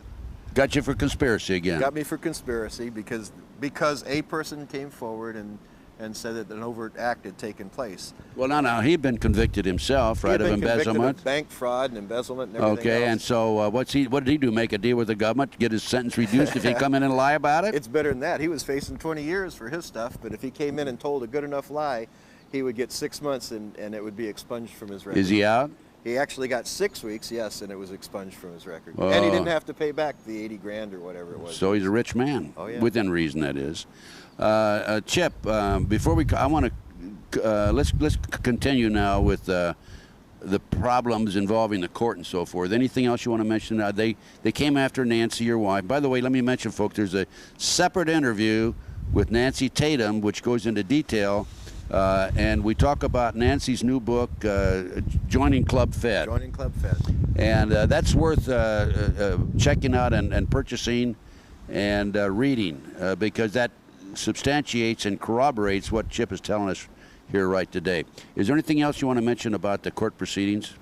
Well, I think the important thing for everyone to know is the United States federal courts are not your friend. They're not, and the United States federal court officers are definitely not your friends. Although they would like to let you think that they're on your side, they want to do everything for you and your family. So work with them on this. They're not going to do that, and that's quite evident even today. We see just recently two men were actually arrested on a big anthrax scare. The courts didn't investigate it. They just got from a non-credible source that something was happening, and they went out and arrested them. This is Larry Wayne Harris and Bill Levitt. That's correct. In Las Vegas, Nevada. And now they're finding out that these microbiologists were actually putting together a vaccine for anthrax. You know, they don't think. And I told the new, by the way, I was personally involved in that case. I had interviewed Larry Harris a day before he was arrested on my local talk TV station program, Ted Gunderson Intelligence Report. And the media talked to me after they were arrested. I said, nothing to it. Believe me, it's going to go away. These men are not terrorists. They're talking about defensive protection, not offense. Go ahead, Chip. Well, and that's right. And the court system as it's set up today is not set up as a tool for justice. It's set up as a tool for retribution. Anyone that they want, they can get. And you're going to spend 2 years in jail until you get to appellate level where you have a little bit of a chance for justice to be heard, but never at the district level. Chip, going back to George Bush, how many conversations did you have with George Bush? Hundreds. Hundreds when he was head of the CIA? By phone and in person or both? Not as many, probably about 30 at the CIA, but more post-CIA after 1986. When I was placed into what's called the operational subgroups, where I worked alongside Danish intelligence, Turkish intelligence, British intelligence, Mossad. We had groupings of foreign intelligence officers that worked directly under the Vice President and later the President of the United States. Did George Bush have knowledge about the drug operation coming out of Central America and South America? Yes. Explain. Well, he was in one of the camps. It, Produced the cocaine. yeah, but did he know about it? He was standing at a press. George was also, in addition George to Ollie. Bush was standing right at a cocaine press. And did you have a picture of that? In a place called Roos. I have a picture of something. Okay, we won't go into that. So George Bush was aware of it too. Ollie North was aware of it. How about Clinton?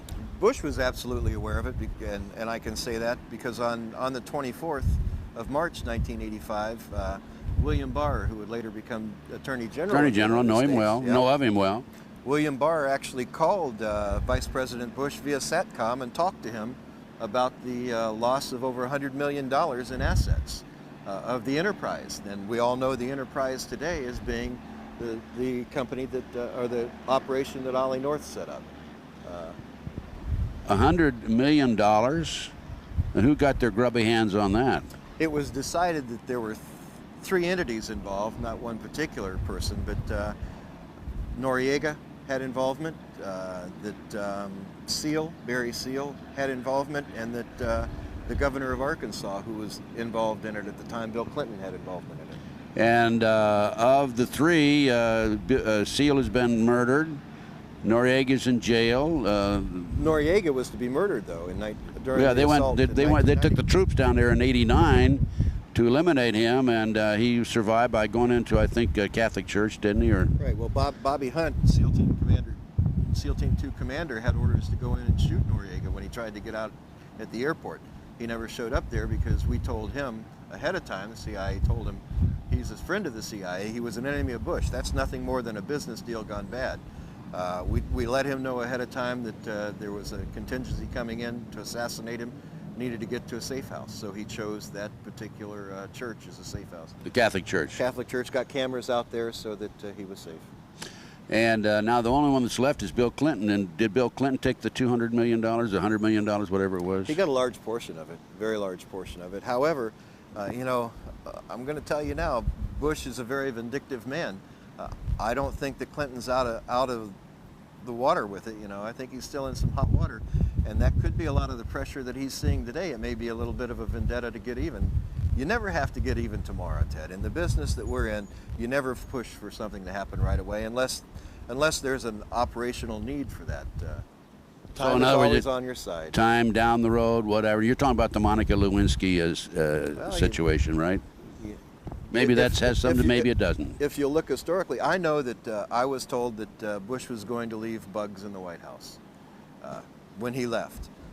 Why would he do that to another president unless he has a personal interest or personal vendetta there? The bugs in the White House, folks, don't mean electronic bugs. You know, the best bug in the world or the best information in the world is called human intelligence. So what you do is you take these career White House personnel and you put them in the White House, and they're listening and they're keeping track of everything that's going on. Well, it's hard to put an electronic device in the White House. If Starr thought that he could take Tripp or Lewinsky and put a bug on them and get them in the White House, all they'd end up was that person in prison for trying to bug someone in the White House. You don't get into the White House with a bug, but you get in there with a brain that can keep that intelligence in it and pass it on. That's how you get in, and that's how you bug the White House. So he always had constant information flowing to him from the White House from career workers in the White House. You know, why did they all of a sudden throw these people out of the travel office? Perhaps they thought that maybe there was a little intelligence work going on there. Probably. Tripp. Clinton, yeah. Let's look at Tripp. She was taken out of there right after Vince Foster because she talked about it. Wham, she's out of the White House and into other areas. You know, there's a lot to be looked at that's just overlooked by the mainstream media because I'm told I have a pretty devious mind. Well, you know, it's because I worked for these guys and I know how they think. Chip, as far as Ollie North is concerned, you told me in one of the radio interviews I had with you that you had some recordings, audio recordings of a conversation in the back of an airplane. Was that with Ollie North or somebody else? No, that was with Mike Harari and a man named Raymond Buddy Young. That was actually presented at our SEPA briefing in Tampa, Florida to Judge Adams. The recording was presented. We have transcripts of that, and we've actually put them into Tatum Chronicles. So now, when you say SEPA, you're talking about your hearing before the judge where you discuss classified information, right? Right. During the course, as we were leading up to the trial, there are certain filings that have to be done prior to a trial and hearings. And in April of 1996, just before the trial, the U.S. Attorney's Office gained information that perhaps I would attempt to disclose classified information from my previous work. So they filed a motion with the courts that required me to file a briefing, an actual brief, outlining any classified information that I would attempt to use in my defense. And then the judge rules on it whether or not you can use it. Then the judge rules on it. He had the decision that the judge has to make under the SEPA requirements is, first of all, is it classified in any way? Second, does it involve national security issues? So after being presented with that material, and it has to be done in declaration, under oath, the materials were provided to them. And let me tell you something, if anything I said in there was false, I would have been charged with perjury. There was never a perjury charge. The issues that were given to him were investigated. I was never charged with perjury or obstruction of justice, trying to say that this happened when it didn't. You know, that's an obstruction of justice charge. No charges like that ever came out. That's a pretty big issue. Was the judge sympathetic, you think, and objective? You know, Nancy talks about this judge being a terrible judge, but let me tell you something. It's obvious to me, working in the arena that I work in, he knew what was going on. He made the decisions that he made, so there would be no question at the appellate court that justice was not served. So actually, he probably was your friend then. He's the only reason that I can talk about it today. By him saying that this information was not classified and doesn't have to do with national security, the CIA can't come back on me, national security folks can't come back on me for talking about what I presented to that court at the time. Chip, let's go back, and we've talked about Ollie North, we've talked about George Bush, we talked a little bit about Clinton. Did Clinton, do you have any direct knowledge that Clinton had, was aware of the drug operation coming into Arkansas? The direct knowledge is that Buddy Young was actually a advisor to Clinton. He was his chief of security, and he was one on board the aircraft, and he was sent there by Clinton to investigate the loss of monies that had been determined. Additional direct knowledge comes in the fact that one of the people called by Barr was the governor of Arkansas on that SATCOM. He called North, he called the vice president on this 24th of March conversation, and he called the governor of Arkansas and talked to him. So, and governor of Arkansas then was William Jefferson Clinton. So they were talking about the enterprise, about the lost monies. And additionally, in earlier years, when I was at Fort Campbell, Kentucky, I actually flew several missions carrying medical coolers again with money and drugs in it into Arkansas. Out of where, Fort Campbell? Out of Fort Campbell. It was delivered to us by the 324th Med Battalion. Out of the South America? Out of South America. They were operating in the South America in Honduras. It was flown by C-130 to Fort Campbell. It was marked medical supplies. Donor organs, this particular one was marked. And we were advised to give it to Dr. Lassiter at Little Rock Air Force Base. So we flew it to Little Rock Air Force Base. I opened the coolers. I don't fly a cooler without opening it. I don't fly anything without opening it. Let me tell you why I don't fly coolers without opening them. I was told by Colby earlier that Torrijos died simply because they put a cooler marked donor organs on his aircraft that blew up in flight. So whenever I see a cooler, I open that cooler. And what did you find in the cooler? We found a large sum of money and 3 kilos of cocaine in one cooler. In the other cooler, we found all cocaine. Those 2 coolers were picked up by Dr. Lassiter, who actually ended up being, as we found out in later years, a man named Dan Lassiter, who was convicted for trafficking cocaine in Arkansas. However, he was pardoned by the then governor of Arkansas, Bill Clinton. And did you have any information that Clinton had direct knowledge of that? No, you flew him into Arkansas. Was Clinton there waiting for it, or was there a limousine there or anything like that? We had to wait over an hour and a half for Dr. Lassiter to show up. But when he finally showed up, he showed up in an entourage of vehicles. There was a van, there was a stretch limo, and an unmarked police car. In the coming out of the stretch limo, Dr. Lassiter came forward. He had 2 people with him. One stayed at the car and one came over. He introduced the one that walked over to the aircraft to pick up the coolers as the governor of Arkansas. And the governor of Arkansas extended his hand, and that's the first time I shook the hand of William Jefferson Clinton. He wanted to let me know that the people of Arkansas appreciated me bringing those donor organs. Because he didn't know you'd looked into them. He didn't know I looked into it. Do you have that in your book? Yes, I do. Yeah, that's in, again, the Tatum Chronicles, right?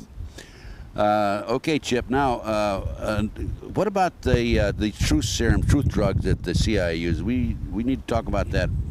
Sure. People can be alert for it. You know, I talked a little bit about in those containers down in South America, the processing that was done, and during the processing of cocaine, there were these little green pod-like things. I would later find out, working on the international side, that these little pods came from the nightshade family. They were used to produce a chemical called a form of what's called scopolamine, but it's a much stronger potion than what is commercially made. This stuff's made from the orange blossoming trumpet from the nightshade family. And we use it, we nicknamed it, it's called Burudenga, the voodoo drug. We use that to drug a target. We can put them under our complete power with a properly induced drug. They'll do whatever we ask them to do, and when the drug wears off, they won't remember anything that went on during the drugging. Used quite extensively. Used quite extensively. Used quite extensively, yeah.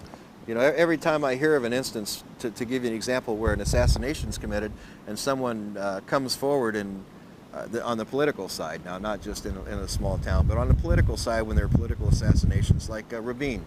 I was in prison at the time, but there's no doubt in my mind that was a Burudenga assassination. This kid apparently shot Rabin, went in and admitted to shooting him, and then 3 days later said he doesn't remember shooting him. He didn't remember ever signing any statement saying that that's Burudenga. You see that quite regularly, really. Oh yeah, don't you? And it's actually becoming epidemic proportions. We've used it for years in the CIA, but now it's out in the general populace. And in Colombia, a lot of the gangs have it now, have access to it, and they're using it to rob people of their bank accounts. And I mean, a guy will get hit with Burudenga, given a Coke that has Burudenga in it, take a drink of it, and next thing he knows, his bank account is empty, and he'd given it to this one of these drug gangs. And they give him instructions, tell him what to do, he does it, and then 3 days later he doesn't remember. They'll do anything. They'll shoot a person, they'll shoot themselves. They'll do anything they tell you tell them to do. What about drugs that the CIA uses to induce heart attacks and death? Those are usually two-part poisons, compounds, so that they're not connected to a poison. We can, to ensure that a person gets the first portion, we've gone in and, like in an embassy, in one part of the world, we would put it in a punch so that most of the people are dosed with the first part of the compound, and then you have about 3 weeks before the second part of the compound has to be given to the target, and then that's the first gets into the muscles and in the heart, and it'll show up only as a compound. Once the second comes in, it'll show up in the blood only as a compound, but it actually induces a heart attack. People actually die of a heart attack, and that's why the coroners always report these as heart attacks, because it's really a heart attack, and there's no poison that shows up. It would only be a compound in the body. Chip, is there any other particular areas you'd like to discuss before we conclude the interview? I don't think so, Ted. I think we covered it pretty well. We have said quite a bit. There was one other area I want to ask you about in conclusion then. What about Jupiter Island and the New World Order plans? In the 1980s and 1990s, I was tasked under the Terrorist Incident Working Group to a unit called the Operational Subgroups. Many of our meetings in 89, 90, 91 were held in southeast Florida on Jupiter Island, in a briefing in a home of an affluent woman, and we held our briefings there. Those briefings would normally follow the G7 conferences and summits, and the reason it would normally follow that is because at that time, remember I said we were working as an international group, not necessarily just U.S. Intelligence officers.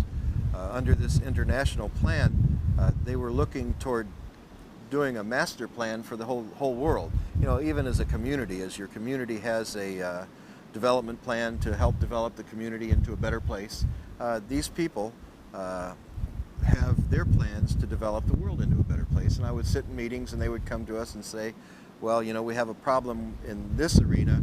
We have a very uncooperative government, say in France. We need to do something there. So it would be tasked over to the operations and plans section of the operational subgroups to come up with a plan on what to do. So we would go into our planning phase. We'd look into say France and decide, well, you know, the president in France just isn't cooperating here. You know, he's kind of a loose cannon. What can we do? Well, let's do a little counterintelligence work, incite some riots or something like that. And that's what we did to help neutralize these countries and these leaders. Sometimes we go into a country and wipe out that leader's bank account and let him know, you know, But you had the power to do that. Sure we had. Well, didn't you have a situation in Central or South America where the leader of the country was not cooperating, and he thumbed his nose basically at the CIA, U.S. government, and you said, well, within 2 weeks, your brother or one of your relatives would be eliminated? Is that true? Daniel Ortega, the president of Nicaragua. We didn't have to pose that whole war down there to get him to have elections. All we needed to do was neutralize him, and we knew that all along. We went in, we told Ortega, you're going to hold free elections within, and you need to announce that. He said, well, I'm not going to do it. So our emissary came back and told us he's not going to do it. We sent him back down. Once it was given to the subgroups, we sent him down and told him to tell Raphael, or tell him that Raphael's going to die in 2 weeks. You can Raphael was who? His second cousin. Okay. Good friend of his, one of his best friends. And so he put thousands, he put him in a compound, was protected by a large contingency of troops. But on the day that we told him he would die, he died. You want to say how he died? Rocket fire. In a car? Well, no, in the compound. It was rocket fire, but we also had people on the ground there too. So whether it was rocket fire or whether it was a bullet to the head, you know. Well, now Jupiter. There wasn't enough left to tell. Unfortunately. Now Jupiter Island. Who were? Let me qualify. Okay. Within 2 weeks, Ortega announced that there would be free elections in that country because he was next. Right, and you told him that. We told him. How about going back to Jupiter Island? Who attended these meetings in Jupiter Island? Had quite a few big names in those, and I'll talk about a couple of those, but I won't go beyond that because I like talking. I like breathing. I like eating. No matter how good my insurance is, I know that there's some people you never talk about. Right. So I won't. George Bush was one who would normally attend those meetings, if not personally, at least through teleconferencing. An additional member that was always there was the man who still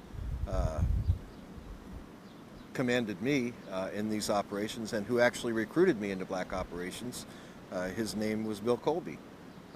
Who's now dead. Who's now dead.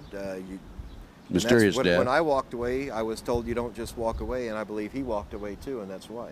Right, mysterious death. Another person who was there who oversaw all of our finances now runs the Judicial Oversight Committee in William the United Hyde? States Congress. Henry Hyde. I mean Henry Hyde. Uncle Henry. Henry Hyde, U.S. Congressman from Illinois. That's the man. So you think you're going to get judicial parity? I don't think so. That reminds me, Chip. I have some other names I could run by you, but I won't put you on the spot, okay? I appreciate that, Ted. Let's see. He's a man. I'm not going to call him. I met him in the White House myself on one occasion. Not General Haig, but somebody else. Let's see. That was 1973 for me. I had another thought that I wanted to bring up, and I'll remember it down the road. Well, here. you had asked me earlier what I'm doing these days, and let me tell you what I'm doing. You know, being a spook by trade, you can't just walk away. You can't just give it up. And you asked me what I'm doing on your radio show. What are your plans? And right now, I'm working as the two-county coordinator for the American Red Cross. And the reason I'm working as a two-county coordinator in Florida for the American Red Cross is it gives me the opportunity to interface directly with probably one of the darkest organizations the United States has ever seen, and that's FEMA. Oh, we know about FEMA. So I've been able to effectively infiltrate FEMA. I'm the person who deals directly with them in all issues and sit in meetings with them, and little did they know that they had a spook in their midst. They know it now. Yeah, they know it now. I told them last week in my last meeting with them. Well, then you have some pretty good information, I think, don't you? I waited till I got what I needed, and then I put it on the website. I did a big article on the website, exposed what they have going, how they effectively hope to take over. You know, the big thing with FEMA is if the United States ever goes in to martial law, which can be put in place any time now because of Clinton's recent filings under the National Security Executive orders. Right. Since he's declared a national state of emergency already, all he has to do is have a nuclear, biological, or chemical threat active, and he can declare martial law. That's going to be pretty easy if he pushes Saddam into blowing up a biological, or if he shows the United States that there are people here, factions here, trying to do that, like they just tried to do with Harris. he can then effectively declare martial law. If he does that, though, the people who really take over the country and run things is FEMA. So you have to make sure, and I don't know that James E. Witt, the current head of FEMA, is one who goes along with this plan. He just, you know, in sitting in our briefings and everything, he's just not one that's going to do it. So. Well, didn't they replace him, or aren't they replacing him? So quietly, last fall, they opened some offices in Washington at FEMA headquarters and brought their Region 6 administrator, a man named Raymond Buddy Young. Oh, we mentioned him earlier, right? Bill Security Clinton's officer. Security chief. That's right. Is taking over FEMA. Well, we'll see what happens in the future. Of course, we know FEMA is Federal Emergency Management Agency, and they have they take precedent over all law enforcement, federal and local, And in the event of military. and military in the event of a national emergency. That's correct. What a very clever plan devised by. That was originally set up by Bush, wasn't it? Yeah, it actually came from years ago. And if folks would ever want to go to the website and read that article, it's available there. It's called FEMA, the Dark Underbelly. What's your website? It's if they'll go to www.2.net and then just click on the Black Ops at the bottom of the page, they'll go right to the website. What about prison camps? You had information about prison camps. When we would fly cross country in Black Ops, in Special Ops, we would normally RO in at different areas. Nellis Air Force Base was one. A lot of military bases where they have large encampment areas that are built. We would RO in. We'd stay in those encampment areas. High security encampment areas. No cargo inside. And they aren't built for cargo. They aren't built to store things. They're built for people. What they intend on doing with that, I don't know, but they're in place. How many prison camps would you say? You know, I know of 5 or 6 that I saw. I also know that the United States Bureau of Prisons is in the process of acquiring land across the U.S. In Coleman, Florida. They just acquired 1,200 acres for a prison, and they don't need near that for a prison. That's a big area. Well, they already have a prison, federal prison in Coleman, Florida. Yeah, that's correct. There's a political prisoner there named Michael Reconnaissouta, who I'm in contact with regularly. Right. Ex-agency also, by the way. Well, you know, in Texas, there are 8 prisons that have been built in recent years. They are staffed, but there's no inmates there. Is that the case in the prison camps that you were in? Yeah, they were staffed with security, you know, just skeleton crew security. But no inmates? No inmates, no. Watch out, be careful, it's right around the corner, it looks like. And I don't prefer the word inmates, I prefer the name prisoners or convicts. If you're convicted, you're a convict. If you're not convicted, you're a prisoner. Is there anything else you want to mention about FEMA? No, I think that's about it. It's probably one of the darkest agencies that we have. Really, its power is, they have unbridled power to do anything. You know, it takes Congress right out of the act. All Clinton has to do, or all the president, whoever it may be, has to do is from time to time report to Congress. That means he can send a 3x5 card to them and say, hey guys, things are fine and dandy. Come on back to work someday, but not today. What about Rothschild, Rockefeller? Do you have any connections there? The CIA and some of the cool... Not the CIA. Rockefeller, let me see, I keep forgetting about the mic. How about Rockefeller, the Rothschilds, and that bunch? Do you have anything that would tie them into the CIA operation, covert operation? Not CIA, but in Black Ops and you know, when we talk about the G7 meetings and setting things in place, that, you know, the powerful families always have input to the politicians that they've placed in power. And so in that arena, it's very easily for them to get their own desires taken care of. On a number of occasions, we've done work for them. You're talking about Jupiter Island now? Yes. Do they have representatives there? Well, sure. Do you know, I know you know about the Bilderbergers, Council of Foreign Relations, Trilateral Commission. Were the representatives of those organizations there? You know, when you talk about the Bilderbergers and G7, you're really talking about the same group of people, because the G7 are the politicians representing all these group of people. And, you know, some of these top politicians bring in their desires, and this is what we want to do, and, you know, Amschel Rothschild wants this done before he died, and it was done. And then Rupert Murdoch put out the word to 600 of his various news outlets and said, under no circumstances mention homicide, either natural causes or suicide, and of course they came out with he hung himself, and then the French police came along and said, wait a minute, it was murder, he was murdered. You remember that? Yeah. More control of the media. Hung right? himself on a towel rack in a hotel. Now, folks, how many people of you hung a wet towel on the towel rack and it fell out of the wall? Exactly. Kind of tough. That's right. Chip, there's a couple other areas I thought about. Okay. They just come back to my memory now, because we've been skipping around now at the end. You mentioned on my radio show how you dealt with, we mentioned Henry Hyde earlier, how you dealt with some of your assignments financially. You want to go into that? You had an attorney in northern New York, and you could walk into certain banks and on your signature you get $250,000 without any difficulty. Well, in the earlier years with the CIA, you know, all of us understand, I think a lot of us have seen the movie Air America, how the CIA would set up, they're called proprietary companies. We learned early from those efforts that we could do that in the black ops arena also. Working for the operational subgroups, we would set up what's called proprietary companies. We have trusted attorneys across the nation and around the world that will set up these proprietary corporations as an everyday business, so that we can work an intelligence operation out of who knows, you may be sitting in the Xerox Corporation and it's not really, not that that's it. However, I will say the Wilson family was heavily involved with us in the upstate New York area, and that's the Xerox family, in seeing to funding. We would set up businesses to see that use as covers so that we could provide operations. In upstate New York, we did it because we were working that border area in Canada, bringing weapons and personnel across the border covertly. Into the Indian reservation? There, we use the Indian reservations on occasion because it's a federally protected area. But normally, I just fly low level under radar. It's a non-radar environment, practically. So I just bring personnel and equipment across as needed. You know, both ways. I take people out of the country and bring people into the country.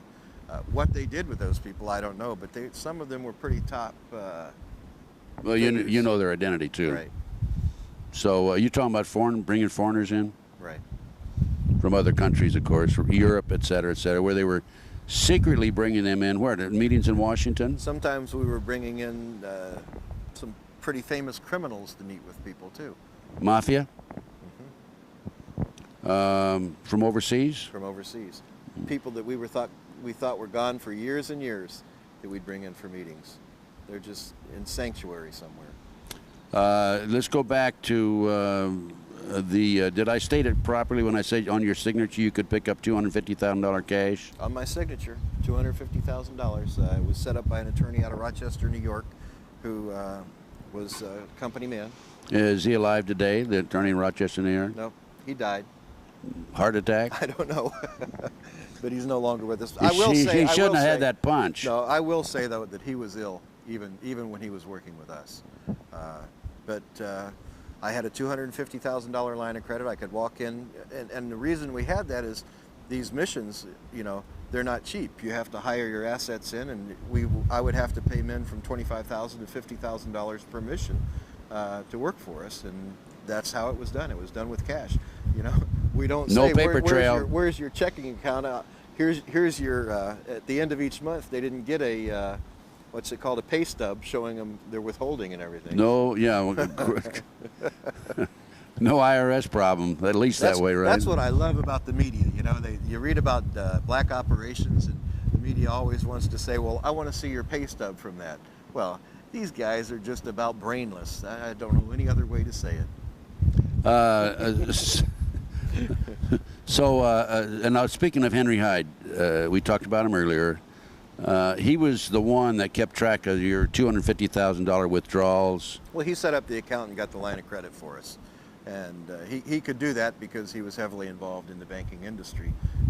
Where the guarantees for that money came from, I don't know. But I know that they always had to have a participating banker in the bank that we used. And this particular banker was one of the vice presidents of commercial lending. So, Chip, let's go back now. And you were asked to coordinate an operation against a fellow American at one point, and that's when you, according to your previous interviews with me on the radio, decided you had enough. Tell us about the meeting that you attended where you announced that. Well, you know, Ted, this was simply the final straw. I had been asked on numerous occasions to participate in operations against American citizens. From the time I joined the operational subgroups in '86, they targeted U.S. citizens, they targeted foreign citizens, and in the intelligence community, fair game for us, our targets were what we thought of as criminals, intelligence officers, and politicians around the world that we target to influence outcomes of certain things. But when they started targeting U.S. citizens, you know, having been a target at one time myself in Vietnam, I was a target. You're a little sensitive then. I'm very sensitive when it came to that, and I told. Not to mention when they targeted Nancy. Yeah, that's right. That was it. I'll tell you. That that broke brought it. my wrath. That's it, right? When, Okay. when I was and good asked, for you. Huh? When I was asked in '92 to see to it that Ross Perot was neutralized, and when I say neutralized, it means that we could intimidate him, we could coerce him, which is a little stronger, more strong-arm tactics, or we could terminate him. And the man who actually gave the order to do that was George Bush, the President of the United States. And this was in a meeting you attended. It was in Jupiter Island. He wanted Ross Perot neutralized. I went to a friend who's a federal officer. I walked out that day. I dropped a tape on the table. It had been my insurance policy, and I so that they could see what I had, I let them know, this is what I have.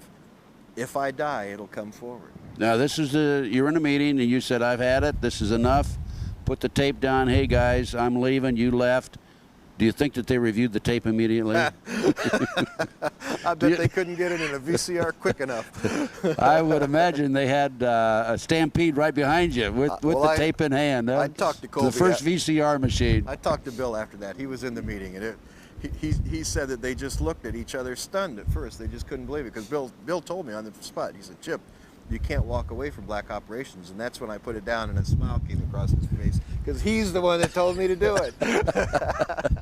He's the one that taught me to make it. They told you how to do it, huh? He knew on all those meetings what I was doing. You know, here I'd sit there with a briefcase, pointing the briefcase. It was pretty obvious to him. He and I were the only real spooks in the meeting, that, you know, other than some of the other... You were the only two real loyal Americans then, weren't you? Well, yeah, others were Mossad agents and so forth, but they're protected by this too. Most of the guys in the OSGs are protected. When I say that there's 8 different officers, they're not necessarily U.S. officers. What are the other countries represented there? The Mossad, and British intelligence. Those 3 entities are compile the 8 men that protects right now. Wait a minute, the Mossad, British and American? The Mossad, British and American. But didn't you have other countries represented there? We had Danish intelligence, we had Turkish intelligence, yeah. But that was, sometimes Australians, you know, had input in, but that was about it.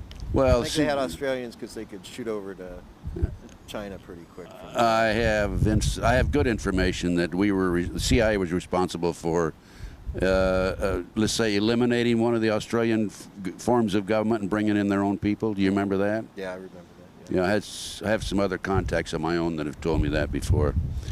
And by the way, I no longer receive Christmas cards from that fellow anymore. Since I went public. Since you went public with it? Yeah. All heart, Ted. Oh, my Christmas card list has dropped drastically. It went from like that down to about like that when you stack the cards one on one. But I don't worry about that. Neither do you. No, because we know we're doing the right thing. Chip, there were some other questions I wanted to ask you. Chip. Ted. Hey, wait a minute. How do I know you're telling me the truth? Because you like me, Ted. Now, I hugged Nancy, but I'm not going to hug you. No, Chip, what I'm telling you, the answer I want to that is... I can give you an answer. I know you can. That's why I asked it. Okay. Tell me. Tell them. I'm telling the truth because I have it documented. You don't have to take my word for it. It's documented. It's not only documented in the documents here, it's also documented in federal documents. Oh, it is. Court case. Tell us about that. There's a federal trial that took place. During that federal trial, the SEPA briefing, everything was put in place. There are transcripts to that available to the public. All you have to do is do a filing, Freedom of Information Act filing, but you really don't even have to do that. You can walk right into the federal courts in Tampa, Florida, pay your $25, to the clerk and get copies of it without even putting a filing in, because that judge made sure that that SEPA briefing wasn't classified. Chip, you're the only you don't have ex-CIA. You're the only CIA agent that I've known, and I've known a few of them through the years, who can come forward and say, it's documented, the CIA admits that I worked for them. That's in that document, right? It's in the document. Yeah. Now, never a denial on the government's part. Now, can somebody call Washington, D.C., a certain number and say, Sure. is Chip Tatum, or was he an employee of the CIA? Who would they call? Doyce Gene Tatum Jr., just call the personnel office at Langley. On the documents is my Social Security number at Tampa. You can get the Social Security number. You can actually get the case number from the court and use that and find out if I was an employee. Okay. It's pretty cut and dry. There's no denying who I worked for. No, yeah, right. Okay, but you're the only The one. only thing that they can deny is what I have to say. But they always deny it, or they say sure. we have no record, and Sure. the CIA agents are not allowed to even identify themselves as CIA. Let's face it. Well, and that's law.